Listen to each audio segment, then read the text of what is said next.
మోత్కుపల్లిలోని జలగం వెంగళరావు ప్రభుత్వ జూనియర్ కళాశాలలో వన మహోత్సవంపై ఏర్పాటు చేసిన అవగాహన కార్యక్రమంలో పాల్గొన్నారు రాష్ట్ర మంత్రులు. ఈ సందర్భంగా మంత్రులు కొండా సురేఖ, పొంగురెడ్డి శ్రీనివాసరెడ్డి మాట్లాడుతూ మనిషి మనుగడకు పచ్చిదనం ఎంతో ముఖ్యమని అన్నారు. ఆరోగ్యంగా పూర్వ 100 ఏళ్లు బ్రతికారంటే దానికి చెట్లే కారణమన్నారు. మొక్క నుండి చెట్టు వరకు మనిషికి ఎంతో అవసరమైందని ఆయన తెలిపారు. మంత్రి కొండా సురేఖ మాట్లాడుతూ ప్రజలు ఆరోగ్యంగా, సమాజం ఆరోగ్యంగా ఉండాలంటే మొక్కలు పెంచాలన్నారు. ఇండ్ల అభివృద్ధి పనులకు పెద్ద పెద్ద వృక్షాలు తొలగిస్తున్నామని, చల్లని నీడనిచ్చే చెట్లు కనుమరుగవుతున్నాయని తెలిపారు. 1959లో కేంద్ర మంత్రి కె మున్షి వన మహోత్సవానికి నాంది పలికారని, ఇప్పుడు మనకు వజ్రోత్సవ వన మహోత్సవ కార్యక్రమాన్ని ఆమె అన్నారు. రాష్ట్రంలో 20 కోట్ల మొక్కలు నాటే లక్ష్యం పెట్టుకుని ప్రతి జిల్లాకు ఒక లక్ష్యం పెట్టినట్లు ఆమె తెలిపారు. మరి అన్ని డిపార్ట్మెంట్స్ అధికారులకు, మా ఫారెస్ట్ డిపార్ట్మెంట్ కు ప్రత్యేకంగా, మరి అదే విధంగా ముఖ్య నాయకులకు, కార్యకర్తలకు, అభిమానులకు, పత్రికా సోదరులందరికీ కూడా నా యొక్క హృదయపూర్వక నమస్కారం. మరి ఈరోజు చాలా సంతోషంగా ఉంది. ఎందుకంటే మొన్న వరంగల్లో మన ముఖ్యమంత్రి గారు వచ్చినప్పుడు అక్కడే వన మహోత్సవ కార్యక్రమం యొక్క ఎంబ్లంను ఓపెన్ చేయడమే కాకుండా అక్కడ మొక్కలు నాటేటువంటి కార్యక్రమాన్ని వారు ప్రారంభించారు. మరి ప్రతి సంవత్సరం 10 సంవత్సరాలుగా ఆశా ఫౌండేషన్ తరఫున ఇక్కడ రాగమయ్యి దంపతులు ఇద్దరు కూడా మరి 10 సంవత్సరాల నుంచి మొక్కలు నాటుతూ మరి అందరినీ కూడా ప్రోత్సహిస్తూ వాటి ప్రాముఖ్యత తెలుపుతూ మరి ఈసారి కూడా అధికారికంగా చేయించడం నిజంగా వారిని అభినందిస్తూ ఉన్నాను. ఈ కార్యక్రమాన్ని ఇంత పెద్ద ఎత్తున చేపట్టినందుకు ఇందులో మరి పనిచేసిన ప్రతి ఒక్కరిని కూడా అభినందిస్తూ ఉన్నాను. మరి రాగమే చాలా వివరంగా మన మొక్కల ప్రాధాన్యత ఏంటి, ఎందుకు పెంచాలి, మరి ఈరోజు మనం ఎందుకు నష్టపోతూ ఉన్నాం అనేటువంటి మాటలు వారు చాలా వివరంగా చెప్పారు. మరి డాక్టర్ వాళ్ళ హస్బెండ్ కూడా చాలా వివరంగా వాళ్ళ లక్ష్యం ఒక్కటే, మనం మొక్కలు పెంచాలి, మనం ఆరోగ్యంగా ఉండాలి, మన సమాజం ఆరోగ్యంగా ఉండాలి అనేటువంటి మాట నిజమైన మాట.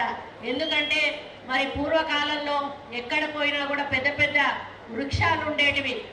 మనం సెలవులలో మా అమ్మమ్మ వాళ్ళ ఇంటికి వెళ్తే మేము డే అంతా ఇంట్లో ఉండే వాళ్ళం కాదు, పెద్ద చింత చెట్టు ఉండేది. ఆ చింత చెట్టు కిందనే మంచాలు వేసుకొని అక్కడే ఆటలాడుకుంటూ గడిపే వాళ్ళం. అటువంటి చల్లని నీడనిచ్చేటువంటి చెట్లు ఈరోజు మనకి ఎక్కడా కూడా కనపడడం లేదు. మనం ఇల్లు కన్స్ట్రక్షన్ చేయడమనో లేకపోతే రోడ్డు వెడల్పు చేయడమనో ఏదో ఒక పేరుతోటి ఈరోజు మొక్కలను మనం పెద్ద పెద్ద వృక్షాలను లేకపోయినా ఆ పాప స్మృతులు గుర్తు తెచ్చుకొని ఒక మంచి కార్యక్రమాన్ని వారు శాసనసభ్యులు అయిన తర్వాత ఈనాడు ఈ వనమహోత్సవ కార్యక్రమాన్ని వేలాది మందిగా చిన్నారి బాలబాలికలకు కూడా అవేర్నెస్ తెచ్చే విధంగా, పుర ప్రముఖులకు అవగాహన కలిగే విధంగా, మీడియా మిత్రులు మంచిగా దీన్ని పబ్లిసిటీ చేసే విధంగా మంచి పెద్ద ఎత్తున ఈ కార్యక్రమాన్ని ఏర్పాటు చేశారు. మనస్ఫూర్తిగా ముందుగా ప్రభుత్వంలో వారు ఉన్న ప్రభుత్వ పక్షాన మంత్రిగా, అటవీ శాఖ మంత్రిగా మా అందరి తరఫున వారి కుటుంబానికి అభినందనలు, కృతజ్ఞతలు తెలియజేస్తున్నాను.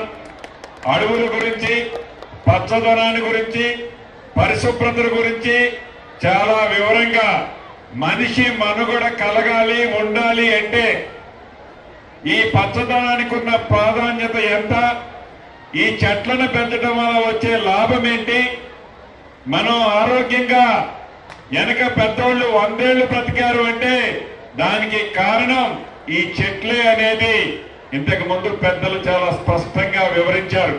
ఇది నిజం కూడా. ఇందాక కవి గారు, జయరాజు గారు చెప్పినట్లు చాలా అద్భుతంగా ఈ వృక్షం యొక్క ప్రాధాన్యత, ఈ చెట్టు యొక్క ప్రాధాన్యత మొక్కైన దగ్గర నుంచి నిత్యము మనిషి లేచిన ఉదయం దగ్గర నుంచి రాత్రి పడుకునే వరకు, చివరికి మనము చనిపోయిన తర్వాత కూడా ఈ వృక్షం యొక్క ఈ కట్టెలతో ఆ ప్రాధాన్యత, ఈ మనిషికి ఉన్న అవసరాన్ని చాలా స్పష్టంగా ఒక కవిత రూపంలో జయరాజు గారు వివరించారు. నిజం కూడా అది. ఒక్క నిమిషం మీరు ప్రశాంతంగా ఆలోచిస్తే ఈ పచ్చదనం యొక్క గొప్పతనం, మనం ఎన్ని టెన్షన్లో ఉన్నా, ఎన్ని ఇబ్బందుల్లో ఉన్నా ఒక పచ్చగా ఉన్న చెట్ల మధ్యలోకి మనం పోతే మనకి తెలియకుండానే మనలో ఒక ప్రశాంతత, మనం ఆలోచించుకునే జ్ఞానాన్ని ఆ పచ్చదనం మనకి ఇస్తుంది. చెట్లే కదా ఏముంది అని అనుకుంటే కాదు, చెట్టును పెంచడం చాలా కష్టం, చెట్టును నరకటం చాలా ఈజీ. పెంచాలంటే చాలా శ్రమించాలి, చెమటను కార్చాలి. నరకాలి అంటే ఒక్క నిమిషం చాలు. మనిషి బ్రతకాలి అంటే మనం ఎన్ని కార్యక్రమాలు చేస్తే, ఎంత మంచి చేస్తే, ఎంత ఆరోగ్యంగా ఉంటే ఆనాడు మన పెద్దోళ్ళు 100 ఏళ్లు బతికారో, కనీసం ఈనాడు మనం 80 ఏళ్లు బతకాలని తాపత్రయపడుతున్నామో, ఆ పచ్చటి చెట్లు పెంచితే తప్ప అది సాధ్యం కాదు అని అవేర్నెస్ కోసం చిన్నపిల్లల దగ్గర నుంచి పీజీ జరిగే